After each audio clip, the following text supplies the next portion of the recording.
thank you. This church is just, every time I walk in, the presence of the Lord is so evident here.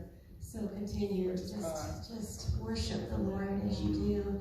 And you know that last song that you had sung, Tanya, was just, it's my life cry. You know, no matter what our life is, I'm going to praise the Lord.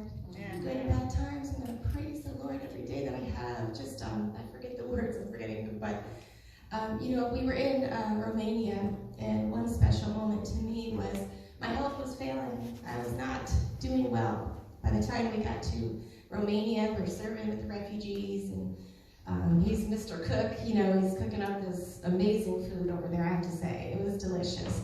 And they told him he was Ukrainian. Yes. He's now Ukrainian because he started to cook the way they liked him to cook. But my health was failing. I couldn't go up and down stairs any longer. I finally just realized I had to just sit. Couldn't walk that far. I have some abdominal issues, scarring, and bladder issues. But I remember walking down, and this one woman was weeping, a Ukrainian refugee. She was weeping, and I went and sat with her and just tried. We used to translate by our phones if they cannot speak English. Not everybody knows the language, but many do in Ukraine. She just shared her heart with me, sharing her daughter's first birthday was that day, and the day she was born, it was like a baby. I had never seen this before, but the baby was like an animal had ripped it to shreds. The skin was just massively destroyed.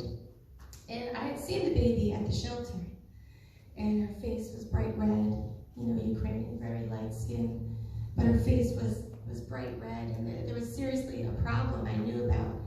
But it was moments like these that I realized that it doesn't matter what I had expected to do.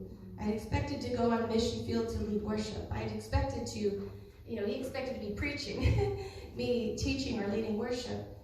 But at that moment, I needed to sit and pray and cry with her.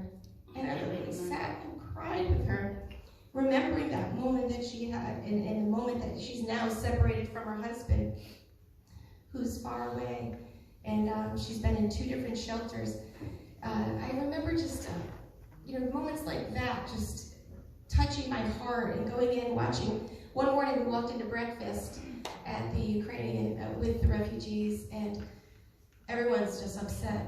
There have been 27 missiles dropped in Ukraine, and they're all wondering if their home is still there, showing me pictures of their home, their apartments, wondering if their house is still there, and just sitting and talking them through and working with them and encouraging them, realizing that, yeah, I'm struggling with a health problem on the mission field over there, but they're wondering if their husbands, their fathers, their brothers are still alive, their sisters, daughters. And realizing when you look in perspective of the world that we live in, only God can save us. Amen. Only God. We don't know what our tomorrow holds. We don't know how, you know, life will pan out in my future, if I'll be here, or if my health will decrease or increase. But I know that with Jesus, all things are possible. Amen. When you bring Jesus into the mixture, when you are over in a battlefield where people are weeping every day for their loved ones, when you share Jesus, when you pray over them, their faces light up. The only hope we have is Jesus. Amen. Whether we're here in a safe zone in America or over serving in Europe, where we never know what's going to happen right now, the only hope we have is Jesus. And I encourage you, keep your faith. Keep your faith. Keep going strong with Jesus. Keep your prayers. We so appreciate them, and I so appreciated the prayers when I was pretty sick and had to get home sick. But